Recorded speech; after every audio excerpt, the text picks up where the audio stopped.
So in the Bible, it doesn't give us the whole story, but it gives us clues. We know that Nimrod went and built a tower at this place called Babel. What does Babel mean? Babel or Babel, it means the gate of the gods. It's a passageway between two different places. I actually believe that the Tower of Babel wasn't just a tall building. It was a piece of technology, a stargate, if you will, so that the beings from the other side could come to this side. Now, why would they need that? When Adam and Eve sinned, there was some kind of a veil between heaven and earth that came into existence. And that veil, this membrane, began to exist to protect mankind from the fire of God. But it also limited the malevolent angels from just manifesting any old time that they felt like.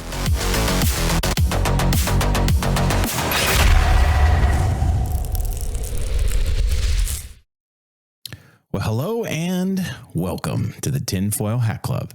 Thank you guys for joining me. I am Kyle. We are going to have a great show for you today. We are going to bring back our friend Doug Hamp to the show and speak with him. Excited to have that conversation. This is actually going to be covering his book, Corrupting the Image 2. So there are 3 books in this series. I would highly encourage you guys to check it out, but we're really going to be pulling a lot of the topics from his book, the second book in the series, Corrupting the Image 2. You guys can actually find that on our website, thetfhc.com/guests, or you click on the guests tab. You can actually get to Doug's tab over there. Just click on his name, Doug Hamp, and you can see all of his books on there. They're affiliate linked. Or if you actually are watching this and you want to scan the screen, you can actually get the book. We had it up on the intro there by scanning that QR code right there. And again, it will take you to our affiliate link and you'll be able to get the book off of Amazon. Helps out the show, helps out Doug, and everybody wins. But you guys are definitely going to want to pick up a copy of, I would suggest, all 3 books in the series. But definitely, if you guys hear some of the things you hear today, you're going to want to pick up Corrupting the Image 2. So very good stuff. Doug, thanks so much for joining me, man. Appreciate it. Oh, it's great to be here. Thanks, Kyle. Yeah, man. So yeah, we had a quick talk before we started to hit record today, but guys, I cannot tell you, the joke that I kind of made with Doug, and it's very true. It's not really a joke. It's actually true. It was funny that I said it, but we could literally spend the next year probably covering topics that Doug has broken into in this book. So if you are the least little bit interested in linguistics at all, there's a ton of other content in the book. So if you're not interested in linguistics, there's tons of other stuff that you guys will get out of the book as well. But if you are into linguistics the least little bit at all, you're going to want to check out Doug, because that is definitely his passion area. And I kind of had told him I was going to say this and embarrass him right on the show, but you know that is exactly what God made him to do. That is his passion. It is his strength. He's very, very good at it. And it's very impressive. But what that really does is he uses it as a wonderful tool to explain, because now that we sit in, 21st century Western church civilization, right? We do not understand all throughout time now, going back however many thousand years, how Satan has been just known by a different name. We know him as Satan, but throughout time, he's been known by all these different nomenclatures, right? All these different taglines and names. And we're going to get into those today because it's really important for us to be able to see that when we read older literature, or we hear things being brought up, about how the Anunnaki created us. You're going to see stuff in there that is completely not true, obviously, and you're going to find out what that comes from. So, the first part of our show today is really going to be talking about Satan and who he is, and breaking down exactly, who we're up against. What is the backstory here? What's the enemy? Who is he? What's he about? How is he created? And that's really kind of the first place that Doug goes in the book. That I kind of want to pick your brain on. So, Doug, are you ready for a fun run? I am ready. Let's go. All right, man.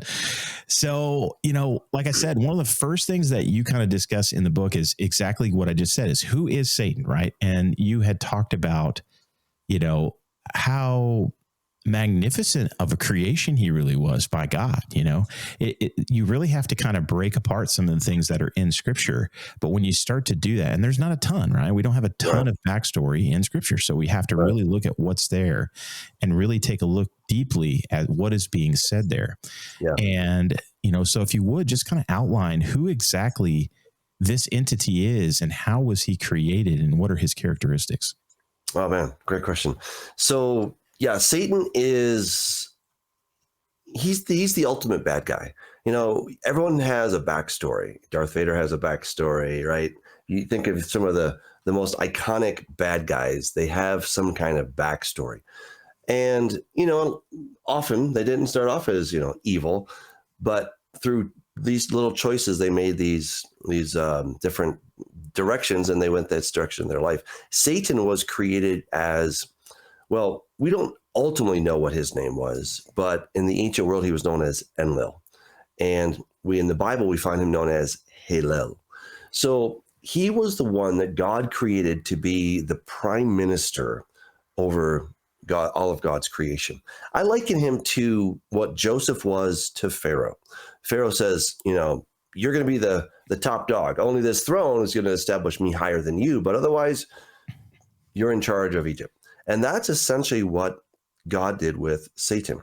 But think about this. The moment that Pharaoh has a child, well, that child is going to outrank Joseph. Even though Joseph is the master of Egypt, Pharaoh's child would still rank higher. And that's essentially what happened with Satan, is that he was the prime minister, he was the vizier, he was, the one who was carrying out all the day-to-day governing activities of God's cosmos. But then God made Adam and Eve in his image and in his likeness, and he gave the keys to them. And, how hard would it be for the prime minister to pull a fast one on the king's kids? I mean, it's not that hard, because they're kids, right? They don't understand all of the operations. And scripture is really amazing when it talks about the creation of Satan, and I think this is where, sometimes people don't appreciate what scripture is actually telling us. So I'm just going to go there in Ezekiel chapter 28, because when you look at it, you're like, oh, well, maybe this is just talking about a human king, but it really isn't. I mean, listen to what God says. He says, you were the seal of perfection, full of wisdom and perfect in beauty. You were in Eden, the garden of God, and every precious stone is your covering, and all these amazing stones. So right there you have it. He was the seal of perfection. That means that he was the standard. He was like the measuring stick of perfection. When I want to know how long a foot is, I go get a ruler, and then I know how long it is, right? That's the standard. And so Satan was the standard of perfection. I mean, that's huge, right? It says he was full of wisdom. He wasn't half full. He wasn't 3/4 full. He was full, 100% full of wisdom. And then he was also perfect in beauty. Now, that one really blows my mind, because I think God is perfect in beauty. So how can Satan be perfect in beauty? I don't know. But you can see when God says these things about him, if God is perfect in beauty and Satan is perfect in beauty, then Satan looks at himself and he's like, dang, I'm good looking. Right?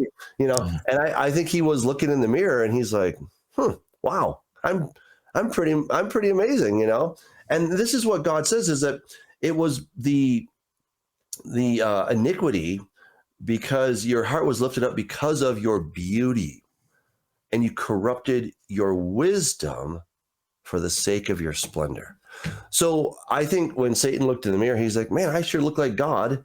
And he's like, maybe I practically am almost God, And this is where he started thinking that his will, his rule was good enough, and he didn't need to submit to God in a sense. But there's also another part of it, and I bring this out in the book, which is sometimes it's pretty easy to submit to a really amazing boss. If you've ever had an amazing boss, it's great working for this person. But then their kid comes, all right? Their kid comes to work, and you're like, wait, I like working for your dad because he's really smart and he's really accomplished. But now I've got to take orders from Junior, and the only reason you get this job is because your dad put you in this job. Right. Yeah. And then you can start to feel some resentment. I think we can, not to create too much sympathy for the devil, but this is kind of the scenario that Satan found himself in. And that's the challenge. And this is really what Jesus teaches us, is that the greatest will serve the least. And this is where I think Satan, his ultimate failure was that he was not willing to be a servant to those lesser than himself. Again, it's not it's not super hard to be a servant to someone greater than yourself, but to be a servant to someone lesser than yourself, well, that hurts our pride. Yeah. And this is where he ultimately failed. And pride was his number one thing, you know? And so he was lifted up. And there's a word in Ezekiel 28 that, again, blew my mind. I mean, I was doing all these linguistic things because, you know, I grew up Baptist. I grew up hearing about Satan. He is the quintessential epitome of bad guys, you know? Yeah, me too. And he's absolutely critical for the story.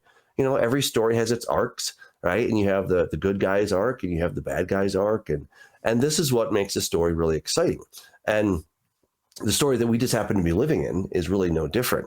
There is an ultimate bad guy. And once we understand kind of where he came from, what he's trying to do, then we're like, oh, okay. And then understanding the end times makes it makes a huge difference for that. And I think if we skip this step, like when I was writing the book, you know, I kind of wrote book 2 and book 3 back to back. I mean, I wrote Corrupting Image Volume 1 back in 2011. Okay. Yeah. And I thought that was all I needed to say about it. But then I started looking and I'm like, there's a whole lot more to say. And so a whole lot more. Yeah. And so I wrote book 2 and book 3 kind of together. And I almost wanted to skip book 2 because I'm like, I want to get to the good stuff, you know, the end times. But I thought, no, I have to write this book. And I enjoyed it for sure. But Corrupting the Image 2, people say, well, I just want, you know, the end times. Tell me. I'm like, yeah, but we got to have this foundation. Once you have the foundation, then you can go to those symbols in the book of Revelation and you go, oh, I see why he's called the Great Red Dragon, right? We see where that's coming from in ancient history. We can come to the woman that rides the beast. We're like, oh, okay, that's Inanna from, you know, ancient Near Eastern texts, and it all makes sense now. Yep. But so here's this word in Ezekiel 28. It says in the King James, New King James, and by the abundance of your trading, you became filled with violence within, and you sinned, and therefore I cast you as a profane thing out of the mountain of God. Now, wait a second. Was Satan trading? Like, was he what was he trading? Like, you know, angel phones or something? Or, Right. you know, I mean, what in the world would Satan be trading? But this word here is rechulatcha, and it's the same word as rachal or rakil. It means a slanderer. It's related to to the word regel, your foot. So it has, you know, it's coming and going. It's communication. It's walking around that of some sort. And this is what blew my mind. If you take the word slanderer and you look at it in Greek, it's diavolos. And for those that know their Spanish, it's el diablo, right? So it's literally the slanderer. That is what devil means. It means slanderer. And this word here, rechulatcha, I think it's better translated, by the abundance of your slanderings, you became filled with violence and you sinned, and I cast you out of the holy mountain of God.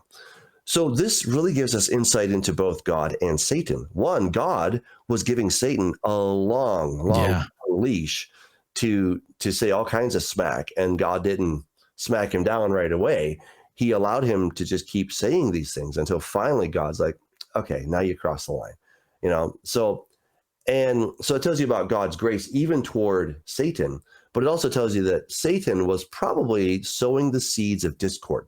And that's one of the 7 things, you know, the 67 that God hates in the book of Revelation or Proverbs chapter 6, where he talks about, you know, God really hates brethren that sow discord.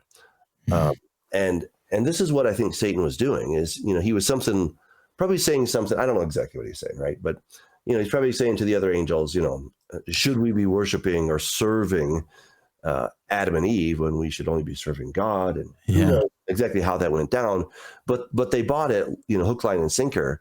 And they were, I think Satan was saying basically the same kinds of things to the other angels that followed him as he eventually said to Adam and Eve.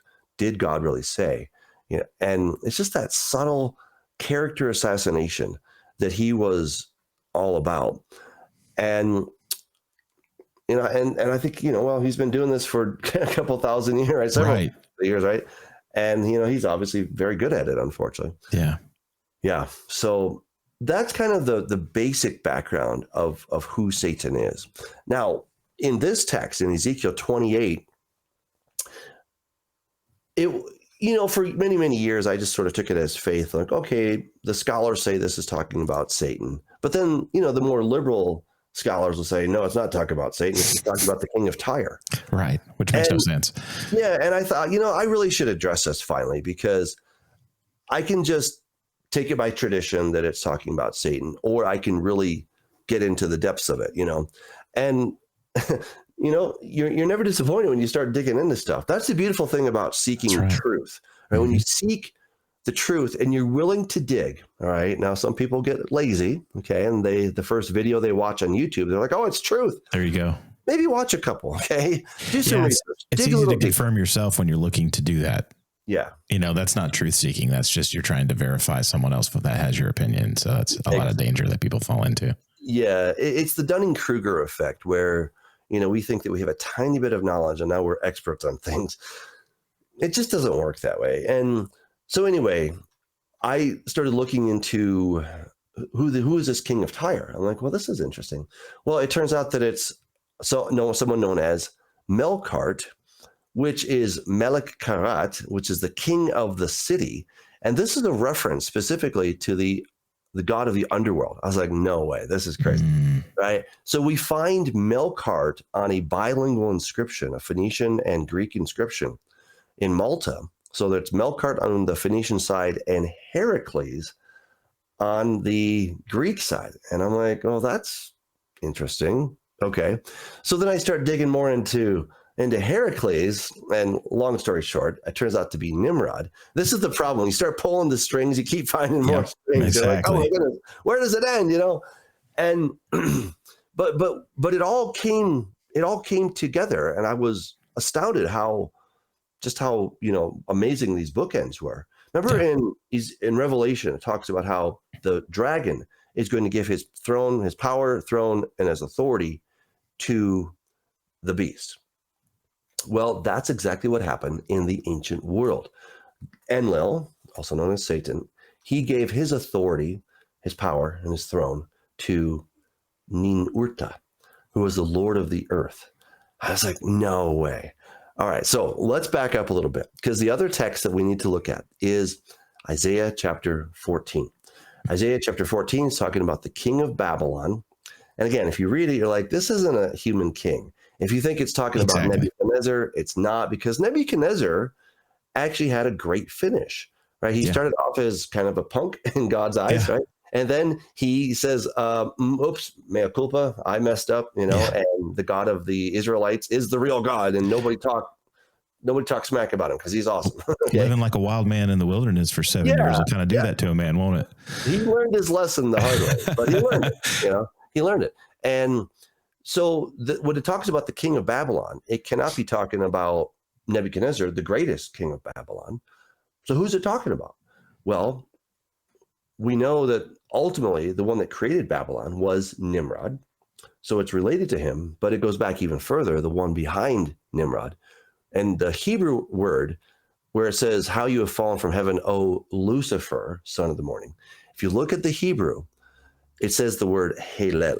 And this is, I have to give credit to my friend, Dr. Bill Gallagher, who wrote a brilliant paper on this, on the identity of Halel ben Shacha. And, I read this thing, goodness, how many years ago? Back in 2005, I think. I mean, it was a long time ago. And I read the paper and I'm like, huh. We won't talk about how that's 20 years ago now, Doug. I know. We're not going to do that. The heart, does it not?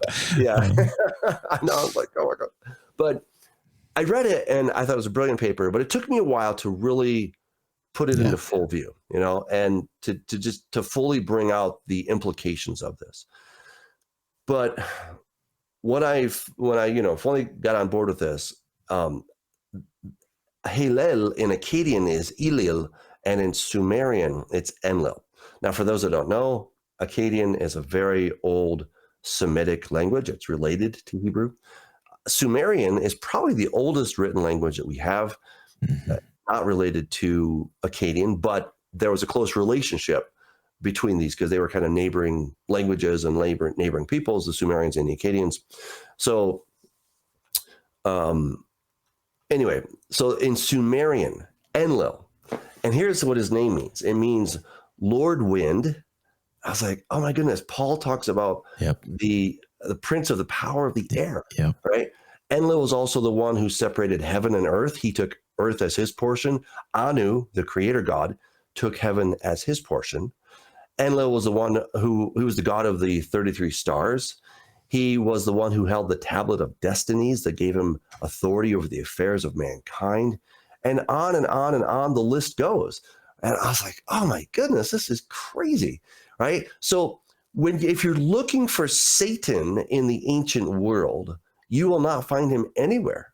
There is no mention of Satan. And that's very suspicious, right? Because if we as biblicists, we believe God's word to be true, and we're like, okay, so why don't we find evidence of Satan in the ancient world? If he's so real, why don't we find him? Well, because he doesn't go by that name, and it's not even a name, it's an epithet, it's a title. Yep. And his name, though, as best we can tell, is Hallel. That's his name. Now, Lucifer was a misunderstanding on the part of the Greek translators. They came to this word. It's a word that's used once in Scripture. It's called a hapax legomenon. And so they basically understood it as Eosphoros, the bringer of the dawn, based on the son of the dawn. And so they were just trying to make sense of it. They messed up, though. And it's Hallel, so which is Enlil. And I'll tell you, once I understood that, I was like, oh my goodness, this is everywhere. You find Enlil everywhere in the ancient world. And that's huge. Okay. Now, I'd love to share, if I could share my screen, I want to share something with you guys. So, because I'll tell you, pictures are worth 1,000 words, right? Oh, and so I want to share this right here. Let's see if I can't make that bigger. Okay. So can you see that okay? Yeah, I actually just threw it up on the screen for everybody. Sweet. Okay. So what you're looking at is this is an imprint of a cylinder seal. Right? You can see it there on the left. It's a little piece of stone that they would take and they would carve in it. Take it back. This little scenario. Okay. So, and you roll it on soft clay, and it's kind of like an ancient movie. This was like pretty cool technology back in the day. Right. Well, you see this woman standing on a beast, right? She's riding a beast. Where do we hear about this? This is 2200 BC. 2200 BC. Right. And there's a woman riding a beast. Very fascinating. Well, the woman was Inanna, or we'll get to her in a second. And the beast that she's riding, that is called the Anzu bird, but it's a depiction of Enlil, or Satan. But then it was sometimes a depiction of Ninurta or Nimrod. Well, which was it? And the answer is yes. Right? Yeah, right. Yeah, we're going to get to all that. It's going to take a build up to get there, but yeah. I know, yeah. And so this beast that she's on, you can't see it super well here because it's such a small cylinder seal, but in other depictions, we can see very clearly that this is a lion-esque type creature, but it has feathers, it has wings, it has poison coming out of its mouth. The back talons, the back feet are talons, eagle's talons, right? So this is a hybridized creature. It's not just a lion. Now, this would later become, it'd take on different forms throughout history, but this is a form of Satan. Now, remember that in the book of Ezekiel, it talks about the cherubim, and it talks about how they have 4 faces. One of them is a lion, another's an eagle, one's a bull, and one is a man. I think this is kind of showing some of the different faces of Satan, if you will. But, that's another story. So this is 2200 BC. The woman on Enlil is Inanna. She's queen of heaven. That's literally what Inanna means. And she's talked about in Jeremiah. Jeremiah talks about the queen of heaven. That's Inanna, and later known as Ishtar, Ashtoreth, Astarte, various names. But once you just trace them all back, you're like, oh, okay, this is just all kind of the same dude. I'll show you another picture of the Anzu bird so we can get another look at that. Can you see this new one that I just shared? I cannot yet, no. Okay, but it's kind of interesting because when you look at what the Anzu bird looks like, you can definitely tell it's kind of like going to be the forerunner to a dragon, right? Like a Chinese dragon, or like what we would think a dragon would look like now. Yeah. Well, let me share this other one because it's really cool. By all means. To see it. I'll just pull it up really quick. All right. So yeah, this is the Anzu bird. So there you can see it with a whole lot more detail. And yeah, that's good. Eventually it's going to morph into a more dragon. Yep.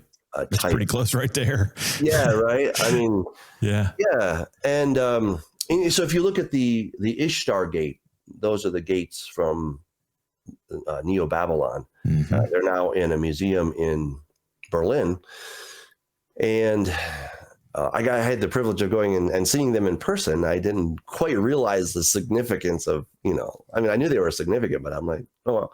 And the dragons, and so kind of more dragonish, more lion, those are all on the Ishtar gate. And they're a red dragon, by the way. Yep. And okay, I got to share one more because, well, you're like, share away, man. This is good stuff. Yeah, Go absolutely. ahead. Because once you That's what see you're here it, for, brother. you can't unsee it. Yeah, that right there is, this is the god Nergal. All right, and I don't want to get into all the different names because we don't have time to get into all that. But Nergal was one of the gods of the dead, a god of the underworld. But this is basically the same thing as the Anzu bird. All right, and so just over time, it just morphed a little bit. This one is a little bit more horse features. But if you remember from Revelation chapter 9, it talks about 200 million horsemen, and it says the shape of it says 200 million locusts. And then it says talking about the horsemen. So you're like, wait, is it locusts or is it horses? And the answer is yeah. Okay. Well, okay. So then it has a scorpion's tail. It has wings. It has a man's head. And then we see that it has a lion's head. It has also another tail with the head of a serpent. And, I'm looking at this because this is both the fifth trumpet and the sixth trumpet. I'm like, what kind of creature is this? I just don't, is it two creatures or is it one creature? Because there's a whole lot of similarities between them, but then there seem to be some key distinctions. Like one has the tail of a scorpion. Then the other one has the tail with the head of a serpent, right? So which one is it? Well, I did something and I kind of overlaid them. I thought, what if we just take the fifth trumpet and the sixth trumpet and put them together? What kind of creature would we get? And this is exactly the creature. Yeah. It's exactly right. And so this is from a Kudura stone, 1200 BC. This creature, and again, it has the wings. It's got the scorpion's tail. It has a serpent head phallus. All right. Now, the word tail and phallus are exactly the same word. Okay. Just a little word to the wise. And it's a little bit hard to see here, but it has a man's head and it has a lion's head and it has a bow. I'm like, this is crazy. It's all right there. Like that's what's so amazing about it is all of the stuff is in the ancient world. Yep. So when we start talking about the woman that rides the beast, it's in the ancient world. We talk about this creature that's coming up out of the abyss, out of the underworld. It's in the ancient world. When we see the great red dragon that is going to give his authority to the beast, this is all from ancient history, right? And that's why it's so important to go back into ancient history because, somebody was recently telling me, well, the book of Revelation is a book of symbols. I'm like, yeah, I know. But our job is to decode the symbols. That's right. So how do we decode the symbols? We have to go back and try to understand what those symbols meant in their day. And, just to kind of a case in point, when Jesus took the disciples to Caesarea Philippi, here's something that no good rabbi would ever do, right? Yeah, exactly. He takes his disciples to Caesarea Philippi, and he says that the gates of Hades will not prevail. Now, in Christian theology, a lot of people think that, we're gonna take our swords and go to the doors of Hades, and we're gonna bang them open, and they're not gonna be able to withstand us. That's not what it meant at all. They were expecting the first century Jewish apocalyptists were expecting the gates of Hades to fling wide open. And they were expecting the creature that I just showed you. They're expecting 200 million or, hordes of these things to just come flying out, shooting their arrows. That's what they were expecting in the first century. So it's like, so what Jesus was actually doing is saying, hey guys, that's not going to happen right now. I know that was the plan. Yep. I know that's what Satan had in mind. He was going to, he was going to open up the gates of the abyss. He was going to let out these crazy creatures. And, it's not going to happen. I'm putting a kibosh on this whole thing. Right. And then Jesus goes to the top of the mountain. Mm-hmm. What's the high mountain right next to Caesarea Philippi? Mount Hermon. It's Mount Hermon. Yeah. I mean, oh my goodness. And so he goes up on top of this mountain, which had been Satan's mountain since time, almost since, time immemorial. And I think he was kind of pulling a fast one on Satan. I think he was doing a misdirection. It was a decoy, mm-hmm. And so Satan's thinking, oh my goodness, the Messiah has finally shown up. I've tested him. He's the real deal. He clearly has power. This is it. We're going to rumble. This is the one that is predicted to crush my head, and I'm not too excited about it. So I think Satan was mustering his forces. He was getting ready. He was going to open up the gates of the abyss and probably try to overwhelm Messiah, because he thought, this is it. This is D-Day. This is Armageddon. It's coming. Right, here we go. And Jesus is like, nope, not going to happen. But because he needed Satan to do a few things, he takes 3 of his disciples on a secret mission. They go to the top of Mount Hermon. He says, don't tell anybody about this until after the Son of Man has resurrected. And they're like, huh? Right. And so they get up there. It's quite a trek to the top. It's 9,000 vertical feet you have to climb. That's a lot. Yeah. Right? That's a lot. And, people here in Colorado, they do 14ers, but they all start at like 12. Right. They started going back. I mean, I've done it, and it's still a massive trek, but you can do a 14er in, up and down. You can probably do that in about 4 or 5 hours, right? Depending on your speed. But 9,000 feet, that's a lot. And so he takes them up to the top of Mount Hermon. There, Moses and Elijah show up. And I think Satan's freaking out. He's like, oh no, this is not good. All right, let's get a little water. There's so much, right? There's just so much in there. There is. Yeah. Right? The other thing that you did in the book that I was like, good, there's at least one other person that's crazy like me that kind of thought the same thing, was one of the things that as I was reading and just been studying more, I started to realize that during the temptation, I fully believe, as do you, clearly after reading your book, that you believe, which makes a ton of sense. Why would Satan take him anywhere else during the temptation, the 40 days in the wilderness, right? Takes him to a high mountain to oversee everything. This whole kingdom can be yours. Absolutely fully believe that was Mount Hermon. No doubt in my mind about it. Yeah. And I think that's why there's even an extra element of kind of knife diggings, antagonistic poking, if you will, from Christ here, because it's like, hey, here I am, I'm back. And I'm going to basically declare now where you brought me before. I don't need to take your deal. I can just do this myself. And you're not going to be able to stop me. Yeah. There's an interesting point too, that another thing about that is it's kind of, I believe it's at that particular point that he tells Satan to get behind him. And which is exactly I think if I remember scripture correctly, I believe that's the temptation, which is exactly the exact same thing he says to Peter. Right. He says, get behind me, Satan, because Peter was trying to tell him that, you can't do these things. You can't die. You can't do, all this. Yeah. It was at that same place. Well, yeah, it's a really important point, because certainly in the book of Luke, he says, he takes Jesus up on top of the mountain. He says, look, all these kingdoms have been delivered to me, and I can give them to whoever I want. So just bow down. Yeah. I think Satan, Satan is no idiot. He is a smart dude. Yeah, that's one of the things that I wanted to circle back to, because that's something that we don't typically think about. We get enamored with the beauty and the splendor of who he is, but it's the intelligence. Right, that we totally don't give him credit for. I won't give him credit for anything, but we need to know who we're up against. And the fact of the matter is this entity is the most brilliant entity that you're ever going to come into contact with, right? I'm like, he's it. Yeah. Well, and this is something that I share with my congregation a lot.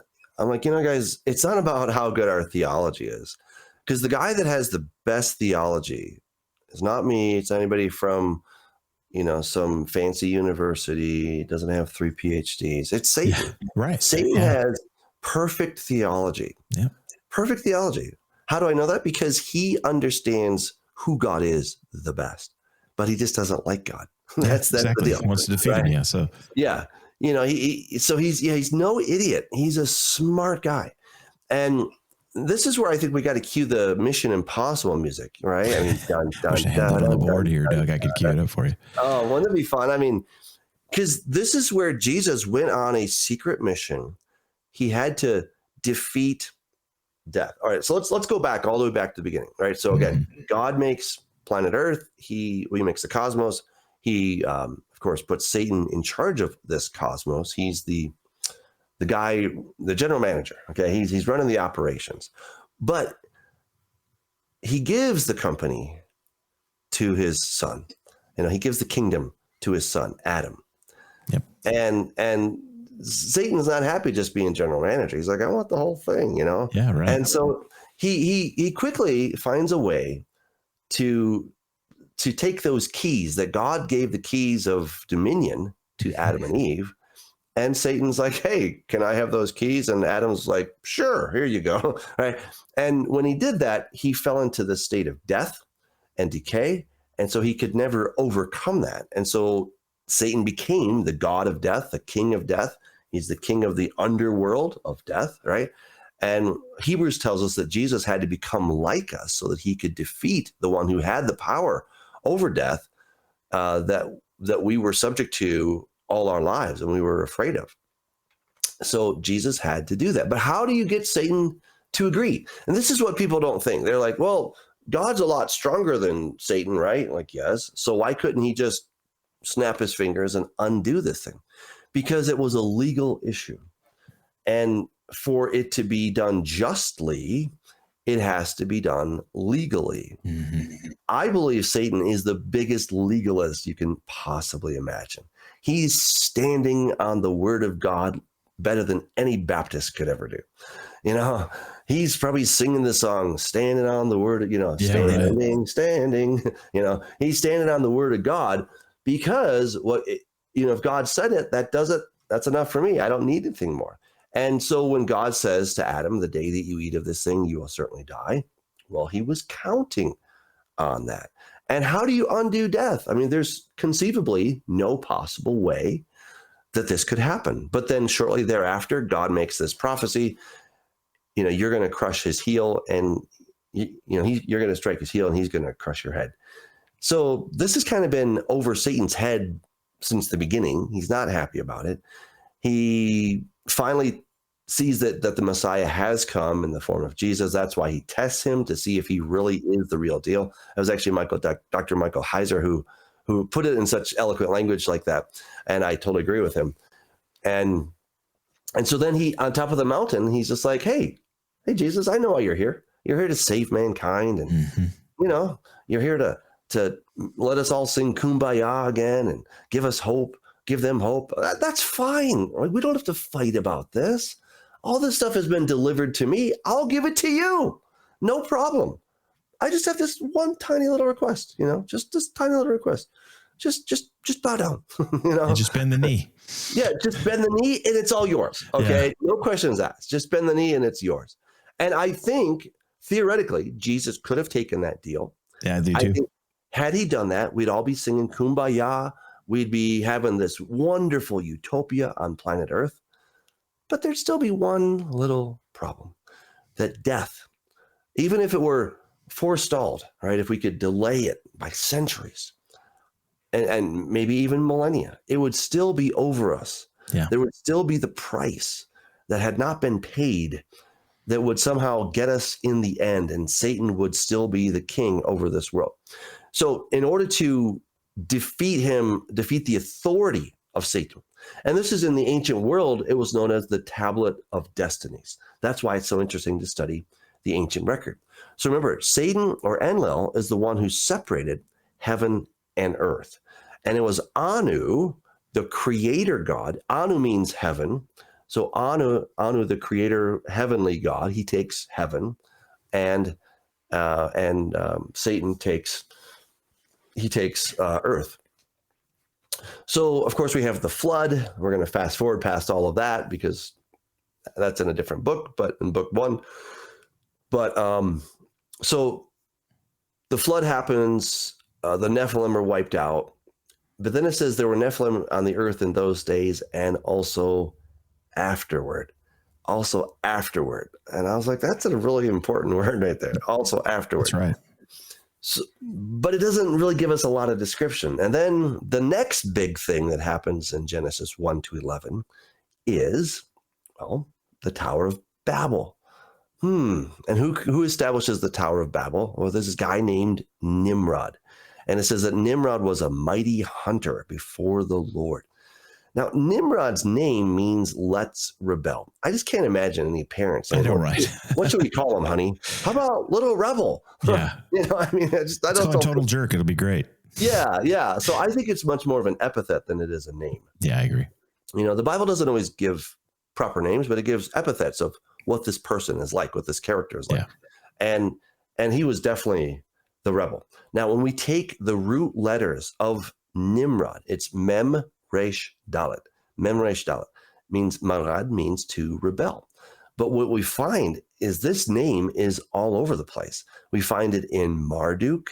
We find it in Martu, the god of the Amorites, where God says to Abraham, know that your descendants will be slaves, and in the fourth generation I'll take them out, because the iniquity of the Amorites is not yet complete. And the god of the Amorites was Martu. That Martu also translates into the god Mars, or Martes in Espanol. We get the word murder from that same root. We find Marad all over the place. This is, in Akkadian, he was known as Nin Urta, which means Lord of the Earth. Urta means earth. It's the same word in Hebrew, Eretz. It's actually the same word as earth. It's all just related. Yeah. It's kind of wild. And then the word Nin is related to like Enlil, which means Lord Wind.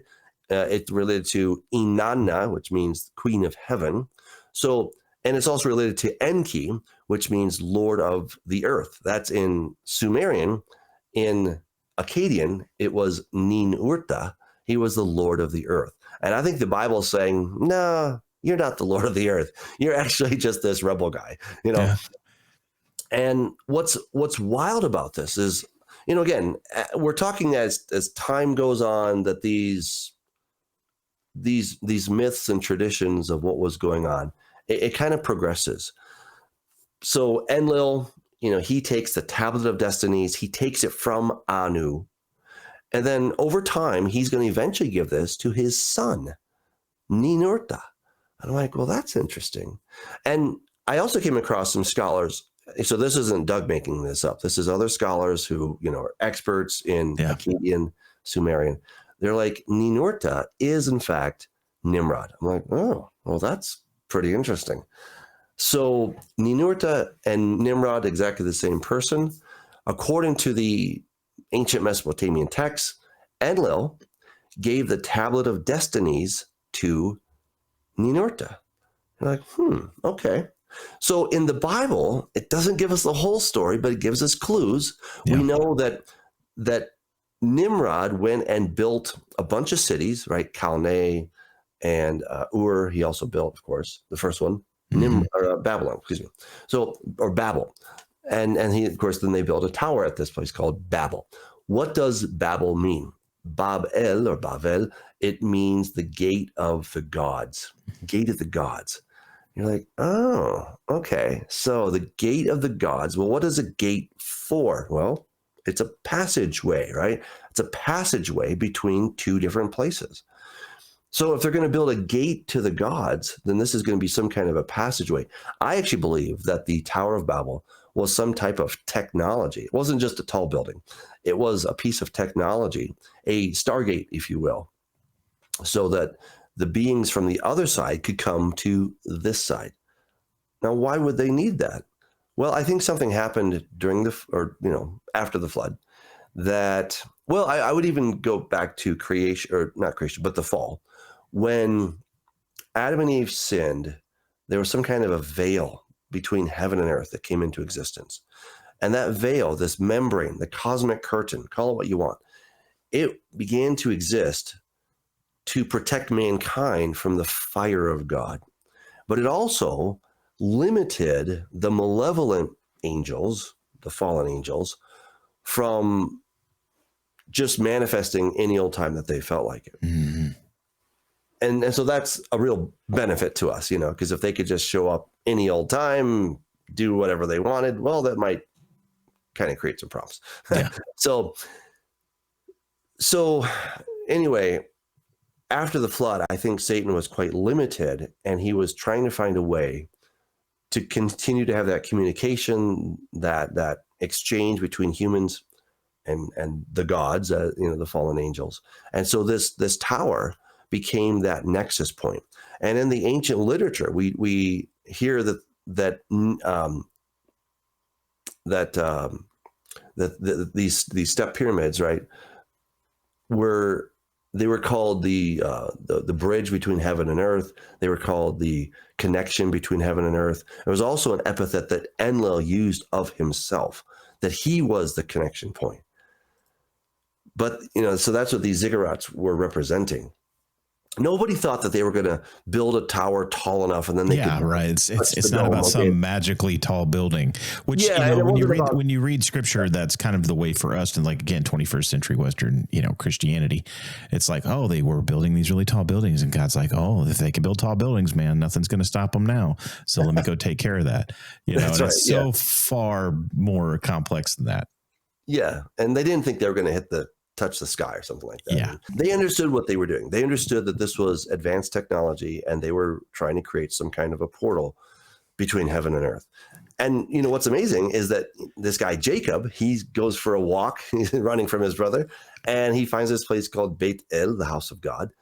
And then he has this dream, and he sees angels ascending and descending on this ladder. And then later, a couple thousand years later, Jesus shows up and says, hey, you think that was impressive? Wait till you see the Son of Man, that angels are going to ascend and descend on the Son of Man. Mm. So Jesus is saying, no, I am the connection between heaven and earth. Yeah. So like when you start to see the counterfeit and like how counterfeit it really was. And then finally the King of Kings comes along and says, no, guys, look, all of that is counterfeit. I'm the real deal. I'm the one that allows you to have communication between heaven and earth. Don't find it in Babel in any way, shape, or form. So, again, there's just all these little things that you start putting two and two together. You're like, wow, that's just phenomenal, right? Yeah. It's just so phenomenal. One of the other things that I do want to go back a little bit before the flood. And if you guys are enjoying this, again, I can't recommend this book highly enough. This is from Doug's second Corrupting the Image book. There's 3 in the series. I encourage you to get all 3.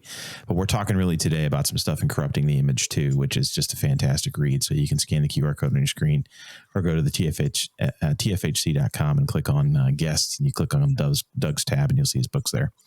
But I want to go back pre-flood, because this is kind of when we get to Nimrod, and this was really interesting that you laid it out this way, that I really enjoyed.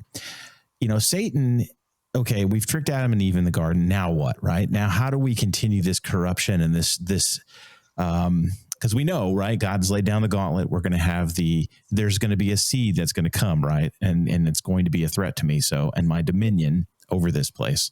So what am I going to do to pick up my war, path now and further the game? And one of the first things that we see, because by the time we get to Nimrod's almost like plan B, right? Before we get to Nimrod, plan A, which I'd never really thought of it from this perspective, because we always think of it as a standalone event in Genesis 6 with the Watchers, is he's behind this too. Mm-hmm. And one of the most fascinating things that you did in the book, and again, linguistically, it was a perfect example of, you had kind of mentioned before we hit record about, it's one thing to just kind of throw theories out there, but what are we going to do to back this up? Almost like you said, you used a great example of like trying this in a case, in a court of law. How would we back this up with evidence, right? And one of the things that you presented forth was that Satan is actually the one that is behind the decision that we see in Genesis 6 of the Watchers to do this deed that they have taken an oath in order to do this on Mount Hermon, have intercourse with women, create this offspring progeny that is not of, earth. It's not of heaven. It's this hybrid that is not going to be soul driven, right? As we would know it from a human to a human. And so I just kind of want to spend a quick minute just kind of diving into plan A, because this is his first kind of plan after the garden to further corrupt things. And I just want to dive into that for a quick second and then talk about what we know of on Mount Hermon and the tablet that we have found in the temple on Mount Hermon that speaks to this event. So if you would, feel free. Oh, absolutely. Yeah. You're summarizing, and I start thinking of all these connections. And I really enjoy Lord of the Rings, which is kind of cool. And I really appreciate how Tolkien talks about Morgoth. All right. So Morgoth is before Sauron. And he was the one that really corrupted the planet. He kind of sewed himself into planet Earth, if you will, and it just corrupted everything. And it's such a great analogy. And I really think that's what the Bible is talking about. The language isn't quite as cool as Tolkien, right? And you got to do a whole lot more digging. But it's basically the same scenario, right? So let's think, what is Satan's ultimate goal? Well, I think it's to be king over the earth forever. Yeah. And, he's happy to have a stalemate otherwise with God. Like, okay, you can have heaven, sure, fine, but I get earth. And that seemed to be pretty amazing. Like he tricked Adam and Eve. He got the keys of Hades, and he got the tablet of destinies, which I think is the tablet in Revelation chapter 5. He did all that. He tricked mankind, and it was based on authority. And then what he wanted to continue to do, because there was this prophecy that there's going to be this seed of the woman who's going to crush his head. And that's why I think he was so gung-ho on trying to corrupt mankind.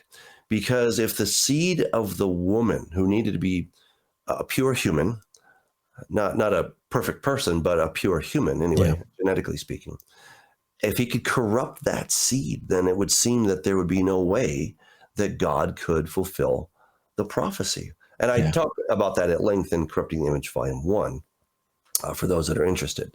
I go into lots and lots of detail about the genetics and all that stuff, really fun stuff. So then I started thinking about it even more in book 2, because I'm like, okay, what would be, like, how would he do this? As far as I can tell, this veil between heaven and earth really limits any bad, malevolent beings from just passing through anytime, willy-nilly, whenever they feel like it. So how is it that the angels came down, the B'nai Elohim, how do they come down and mate with women? So what I suggest is that when they came down, they were not yet fallen. I agree. Kind of like when Satan went into the garden, he definitely had evil in his heart, no question about it, but he had not pulled the trigger yet. I liken it to Minority Report, where you can get in trouble for a future crime. Yeah, right. You said that in the book too, I remember. Yeah, but in God's economy, you gotta do the crime before you do the time, and you don't get in trouble for something you haven't done. You've only thought about it, but you haven't done it. So to use the analogy, Satan goes into the garden. He's got the gun. It's fully loaded. He intends on pulling the trigger, but he hasn't pulled the trigger yet. And I don't think that he was actually a fallen angel at that point. And it would explain why Adam and Eve, when they saw this Nachash, this snake, they weren't freaking out. Oh no, a talking snake. Whoever could this be? Maybe we shouldn't take advice from him, Eve. This really sounds bad. But this was the trusted vizier, the general manager, the prime minister of God's entire kingdom. They knew him. They weren't surprised by him. They're like, oh, it's you. And they trusted him. And I think that's why it was so easy to deceive them, because they trusted him. Yeah. And they're like, well, okay. I mean, you're saying that God said this or that, the other. I mean, sure. Okay. I mean, now, and of course it wasn't what God said, but that whole thing of twisting it, et cetera. So then once once he starts having these 200 or however many it was that came down, they were trying to now create or recreate humanity in their own image. And this is where we come back to Mount Hermon. So Mount Hermon means it's basically an imprecation. An imprecation is that you're taking a curse. You're putting a curse upon yourself if you don't fulfill an obligation, right? May this happen to me, and more so if I do not fulfill my vow. Mm-hmm. That was kind of the ancient formula for an imprecation. And so this mountain was known as Mount Hermon. Cherem, it means to curse yourself. And it was known by that name as far back as we can possibly go. And on top of Mount Hermon. Imagine that, Doug. I know. The stele was found. So a stele is often, it's made of stone of some sort, limestone or something. It's still very heavy, but it has an important message on it. And it was found at the top of Mount Hermon. Again, that's 9,200 and some feet. That's a long way up to carry a piece of rock. And there was this little temple up there. And on this stele, it had this inscription. Yeah, I'm going to pull this up while you're talking, Doug, just so everybody can see. Yeah, go for it. I kept hearing about this inscription. George Nicholsberg of Harvard is one who talked about it. Great scholar. He was talking about this. And I thought, this thing has got to be significant. But the way it was translated did not make sense to me. Because it said, according to the command of the great and holy God, those taking an oath proceed from here. And I'm like, wait, why would these angels who did something bad, why would they take an oath according to the great and holy God? Right? I mean, why would they take an oath in the name of Yehovah? I mean, Yehovah doesn't want them to do this. He judges them quite severely for what they do. So why would they take an oath in his name? So I thought, okay, I need to look at this thing. So I found it on, the British Museum website. There it is. You can actually see this thing. Yeah. And I'm looking at it. It's in all uncials for those who are, kind of geeky as well. So it's all in all caps, basically. And I'm reading this thing. I'm like, this doesn't make any sense. It doesn't say what they say it says. All right. And so I'm looking, according to the command of the great, that's where we got as far as that far. But I'm like, but then it doesn't make any sense. It's actually said Bo Batios. And I'm like, what is Bo Batu? I'm just staring at these words. I eventually figured out the Bo is a Greek prefix. It means bull or ox. I'm like, okay. But that has been translated as, great and holy. I'm like, yeah, not quite.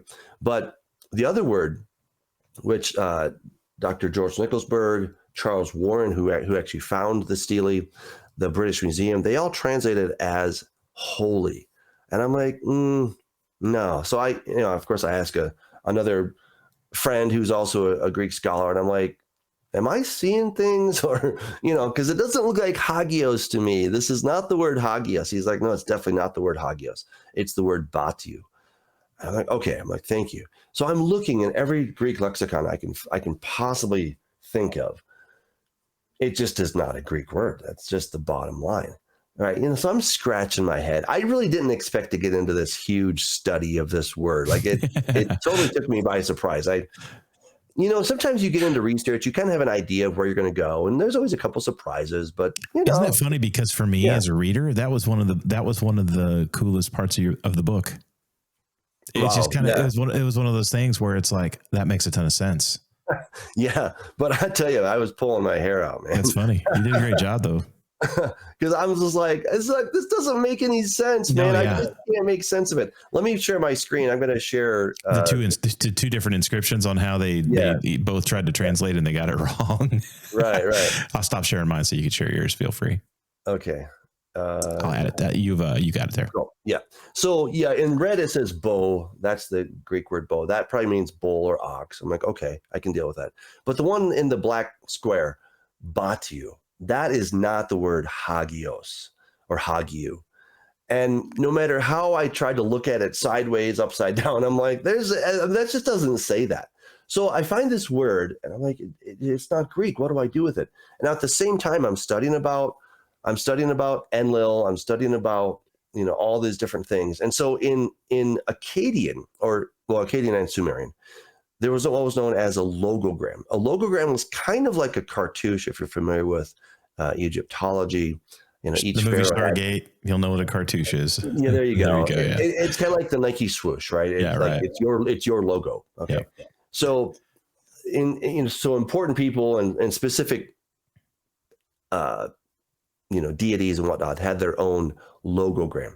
So Enlil's logogram, it's basically just two arrows kind of pointing at each other. It's quite simple, actually, in its origin. But the way you would pronounce it, what you would call the symbol, it's kind of like the Golden Arches, right? The Golden Arches sounds nothing like McDonald's, but that's what the symbol is. It's the Golden Arches, and the swoosh doesn't sound like Nike, but that's what it is. It's a swoosh.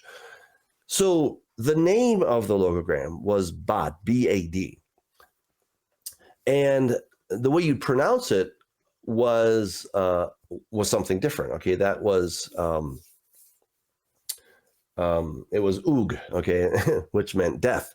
I'm like, death, it means death. That's crazy. And so Bad is the name of this symbol. So I'm looking at this thing, I'm coming up with this hypothesis. And so I reached out to a guy out of Finland, and I thought, am I crazy, or could this be possible? And so he says to me, he's like, no, actually, you're on track, because there was a profession known as a haruspex, which was a liver seer.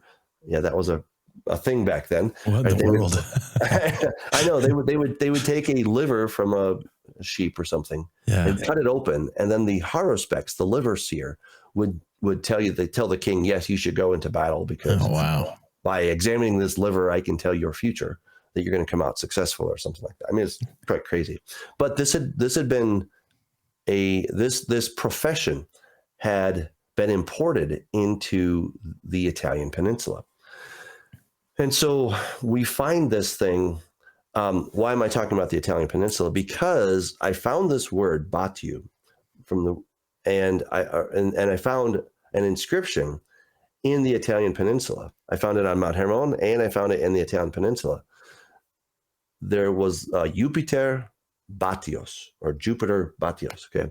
So I'm like, okay, this is really weird. Yeah. I found it in the Messapian language. I know too many details, but it's hard to unthread it all. Okay. No, it's complex because, and when you read the book, you did, like I say, you did a really good job with this, because you can't just go in there and just shoot off what you think it means. You got to, like you said, you got to provide the backstory to it, or it's just going to get tossed out, right? They're going to shred you and they're going to throw you to the side. So you had to provide the evidence on how you got there. But the other thing too is it continues the thread of the book, because one of the things that's important about the book is you need to understand, you do a good job of setting this up in the beginning, and it carries through the whole book.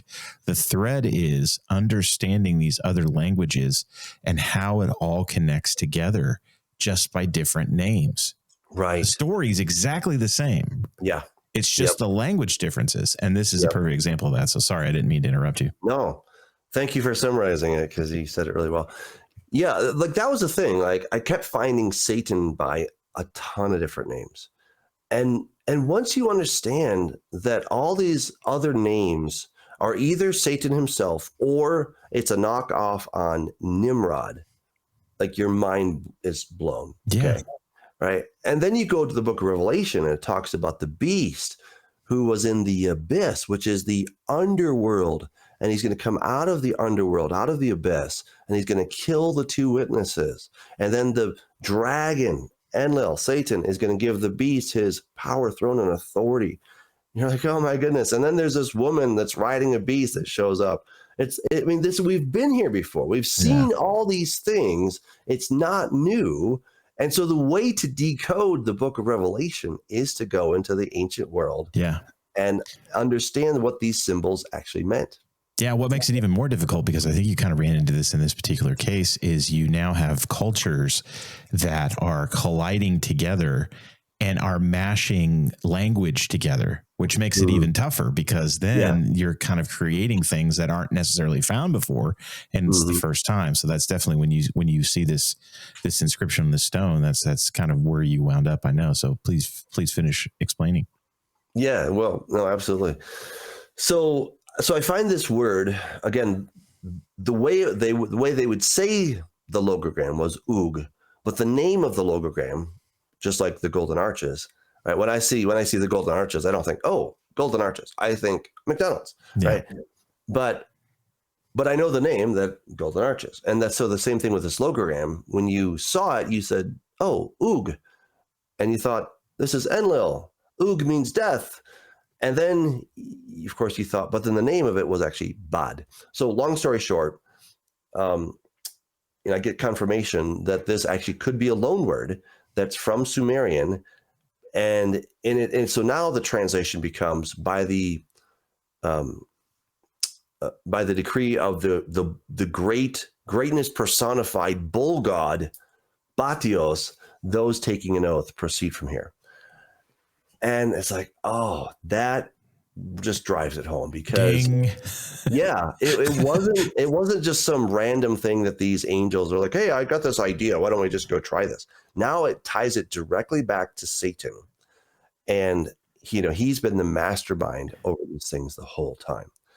And I think that's really important. I mean, it's not just some renegade group of angels, or like, let's try it, see what happens. Right.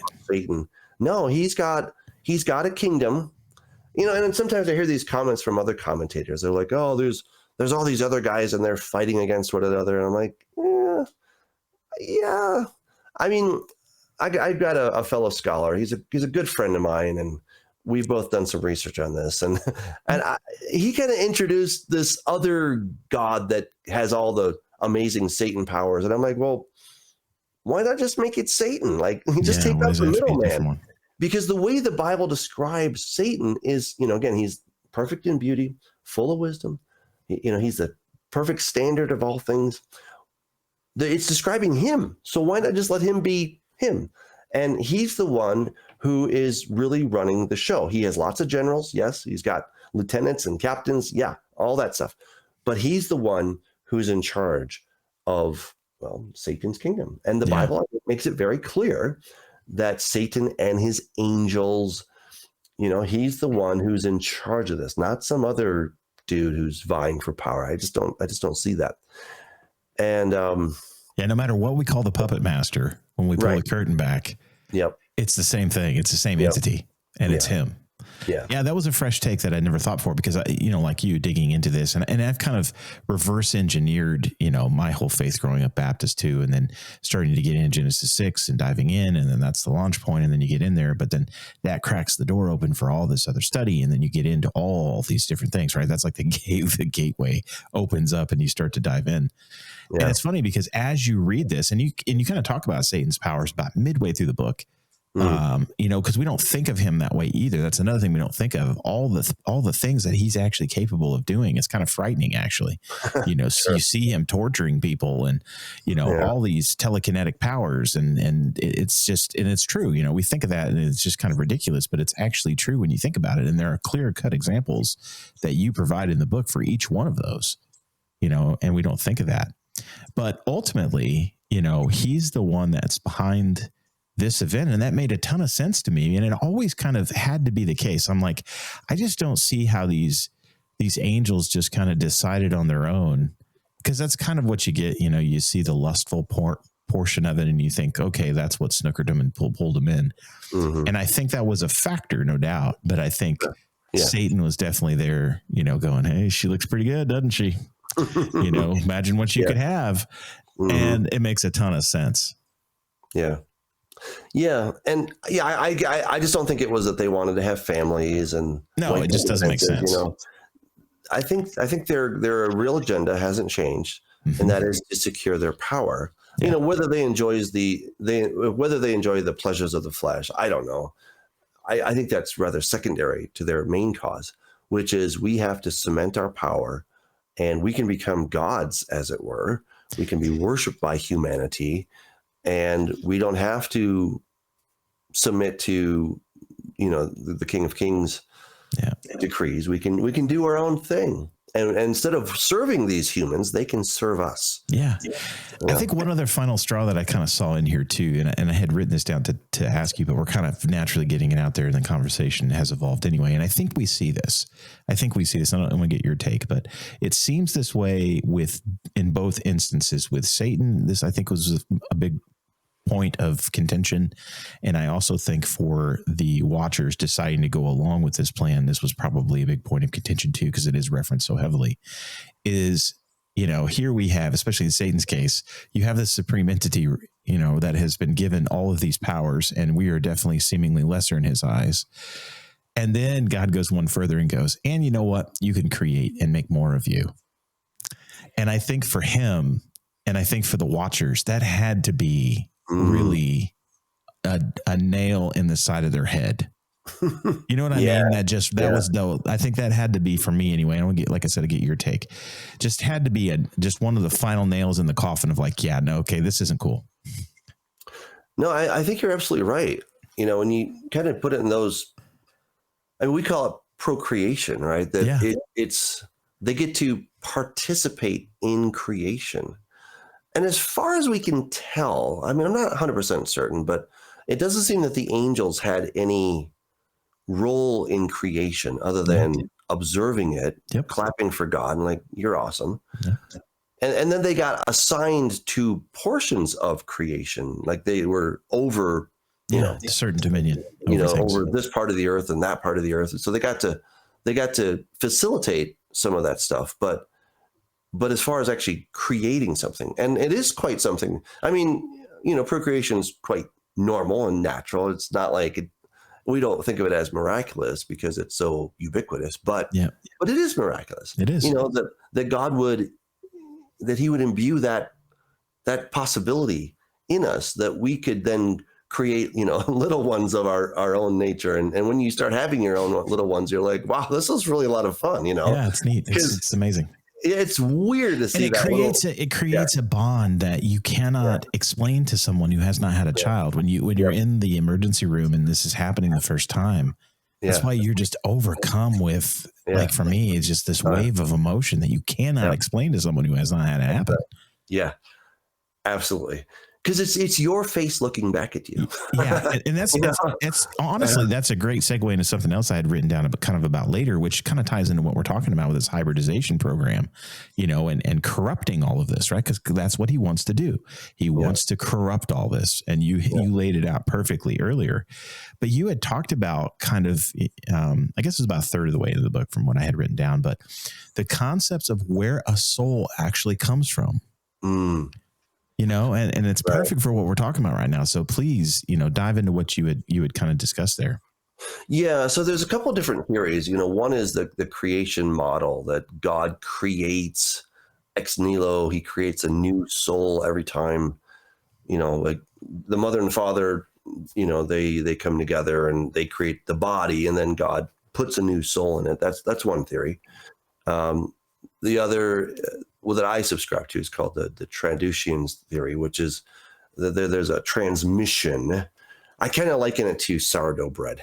That you did that in the book too. That was good. You have to have kind of a little pinch from the starter, and then you put that in the new dough. So I would argue that we get our soul not from God directly, but we get it indirectly via our parents. And, so just a little bit of their soul is broken into the mold, and then it's all mixed up, and out I come, so I get a little bit of my mother's soul, a little bit of my dad's soul, and poof, here I am. Now, what is a soul? I don't know exactly, but it's that immaterial part of you that makes you, right? And beyond that, I can't really say exactly what that is, but the origin of that is ultimately from Adam, which is ultimately from God. So we all share in that little bit of soul. And I talk about this in Corrupt Image Volume 1, I talk about the genetics of the incarnation. This is something that blew my mind.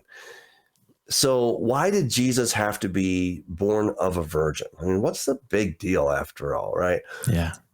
Now we know all the theology. This had to This had to happen. So important, right? Like, okay, but why? Tell me why. Yeah, right, exactly. I know what it says. I believe it, but why? Why did God have to do it this way? And what it came down to was that every man on planet Earth has an identical copy of Adam's Y chromosome. And that's not, those are not my words. You can look it up. It's Bradman and Thomas. They talk about this in Y, the evolution of the Y chromosome, the human Y chromosome. And they say this, right? So that every human that's ever lived has an identical copy of Adam's Y chromosome.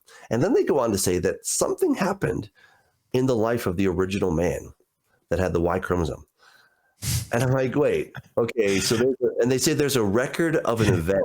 Wait for it. Here it comes. A record of an event? What could the event be? You know, what I wonder, Doug. Yeah, I don't know. I mean, what could this record? And of course, what they're saying is that this Y chromosome is kind of messed up. It's losing data. I'm like, so something happened to it. Yeah.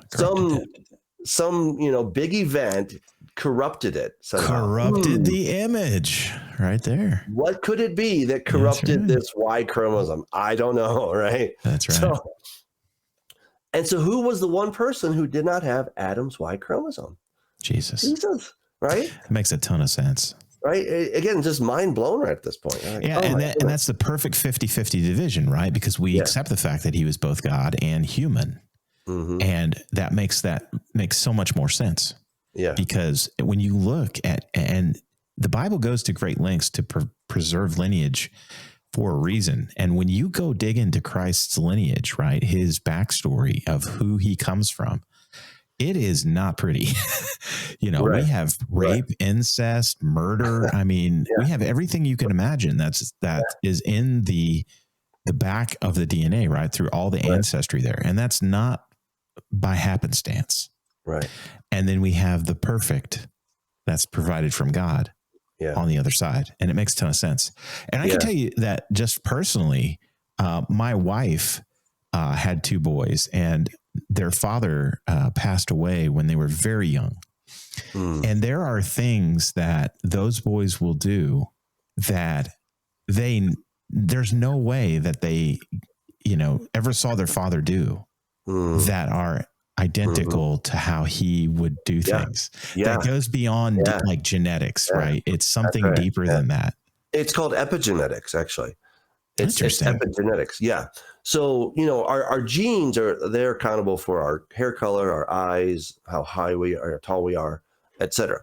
Right. So those very physical characteristics are from our genes.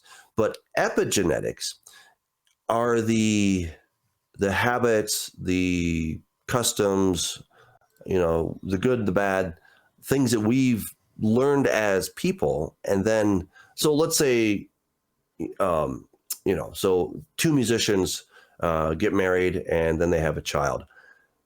Their child is more likely, not absolutely, but more likely going to be a musician because of epigenetics, because of traits that have been acquired over the lifetime of the parents, because they studied music and they really became good at music. That actually gets embedded on top of our genes, and then that can be passed on genetically or epigenetically. It really is. And I think when God talks about that he's going to judge to the third and fourth generation, I think what he's talking about is he's going to limit the amount of damage that can be done to the third and fourth generation because it's passed on epigenetically. When people talk about there's a curse on my family tree, and I'm like, I don't know that so much that God has cursed you, but it's just that because, great grandfather was an alcoholic. Well, then, your grandfather was likely to be an alcoholic, and he was, and then your grandfather, and then your dad, and then, but with each subsequent generation, it becomes less and less epigenetic of what's passed on epigenetically. And we just understand that from Mendel, how, less of the thing is, whatever that trait is, with every subsequent generation, there's a little bit less of that trait that is going to be there. So this really helped me because I wrestled with the whole concept of original sin, and if you listen to the Catholic Church and the Baptists, by the way, you would think that original sin was some moral stain that I inherited just by virtue of being born. Yeah. And I'm going to be condemned to hell because, well, I inherited this morally bankrupt, sinful nature from people, and I'm just doomed. When I really think what it's talking about is genetically, I'm just messed up. Yeah.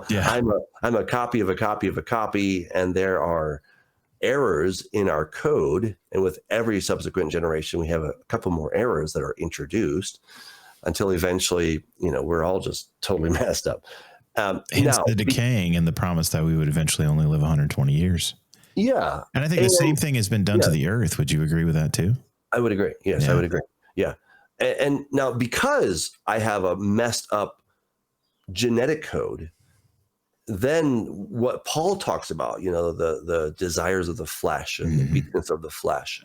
It's, again, if we take it out of the spirituality stuff where it's all ethereal and you can't really understand it, and you just put it into basic genetics, you're like, oh, okay, I'm fallen, which means that my code is screwed up, which means that I am now going to die. And so now there are natural hungers that my body takes on because I thirst, I hunger, right? And my body's literally falling apart.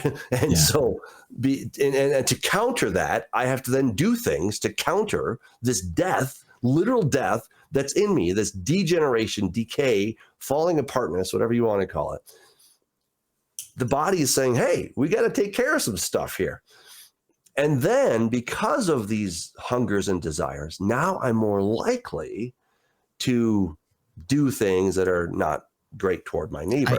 I instantly, when you said I thirst, I instantly thought of Christ on the cross when you said that. And it's funny that you said what you did in the follow-up too about sinning, because what do? They give him the wine vinegar on the sponge and stick it in his mouth, and he spits it out. Right. It just is an interesting thing that you just said there that I instantly thought of that. Yeah. Well, and speaking of Christ on the cross, right? So kind of getting back into Corrupting Image Volume 2. Yeah. So Satan. I got another segue we're going to take here on the DNA route after you go here. So okay. Well, so we talked about Batios, but also another name for Mount Hermon was Bashan. Yeah. Right. And there was a god or a really tall giant named as King Og. Yeah. And in Sumerian, his name was Ug, death. And according to Ugaritic texts, the god of Mount Hermon was the god of death, and Ug, right? And he also had headquarters in Ashdod and Edrei, exactly what the Bible says about King Og, who probably stood around 15 feet tall, something like that. And no, so then I get all these cool things, right? But I know, right? Now you know why I said what I did, man. This could be like a 55-part show. You made it hard, dude. But it's good stuff because it does. And it's so beautiful, man. It's such a beautiful thing when you get to, especially with another brother, it's been such a blessing today to dive in and start to peel back the layers of the onion. But the funny thing is, like, there's no core to the onion. The onion just has layer after layer after layer. Exactly. And eventually it's like, I got to just stop this book because I can keep writing further. Yeah. You probably, like you said, having just sat down myself and started writing a book, I did exactly what you did. I can just see it, man. I've experienced it.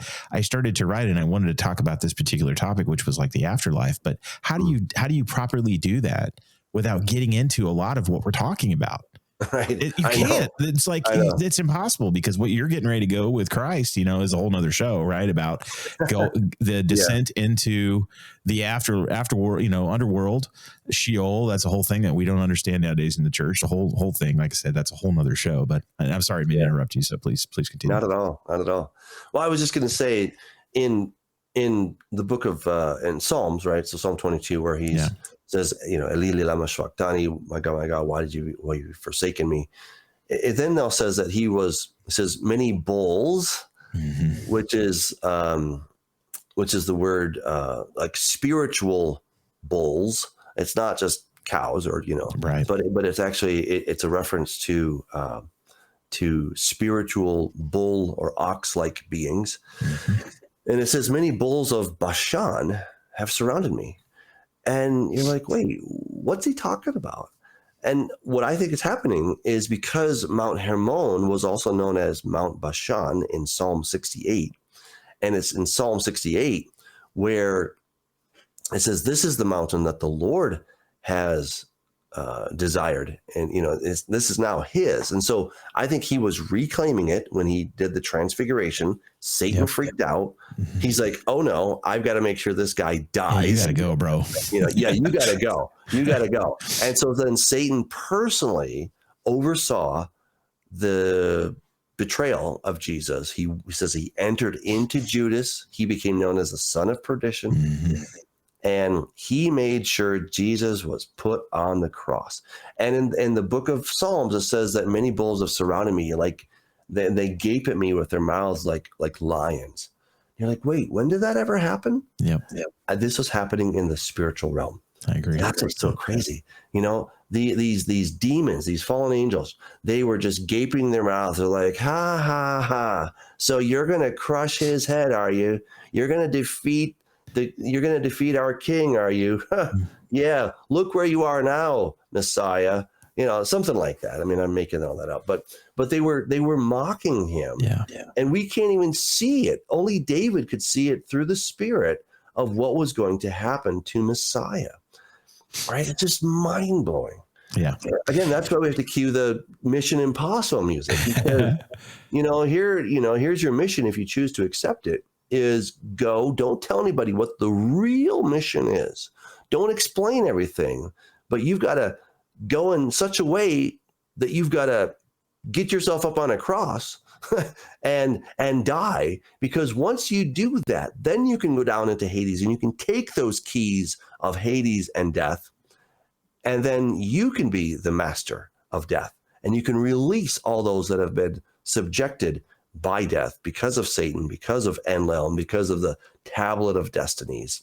Right. And then this takes us into Revelation chapter 5, right? Talk about the thread that you can never stop pulling. Yep. I mean, oh my goodness, that scroll at the right hand of the Father, that I think was the tablet of destinies, and Jesus bought it back. Yep. That's why John was weeping. And there's nobody found worthy to open nobody's worthy.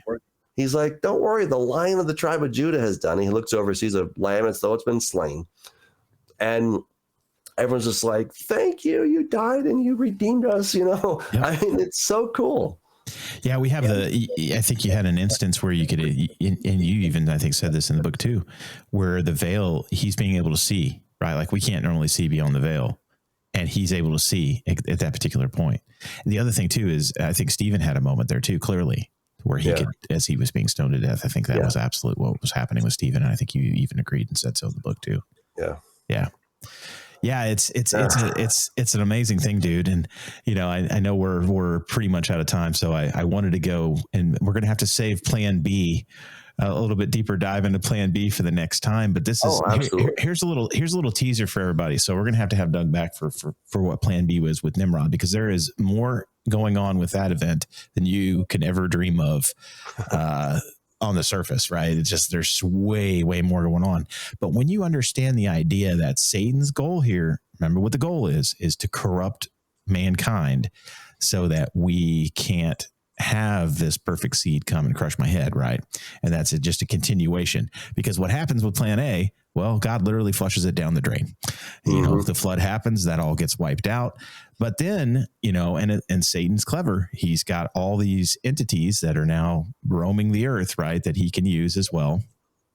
So there's lots of stuff going on there. But one of the things about DNA, because Satan is, again, the master of how the DNA works.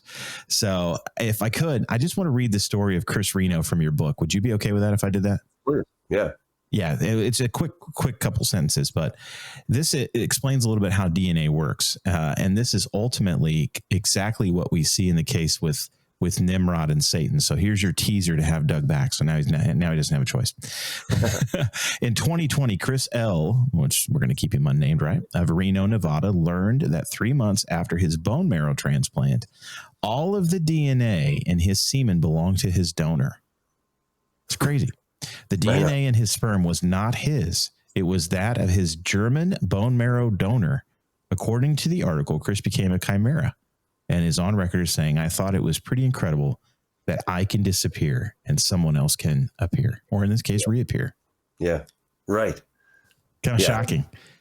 And that's exactly what Satan knew this. He's not stupid, right? He already knew this before we ever found out about it. And so he's going to use this tactic to corrupt the image. So there you go. Yep.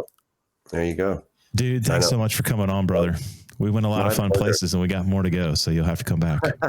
I would love to. Yeah, there's a lot more to explore. And, tons more. And it's so good, man. It all comes to a head, and yeah.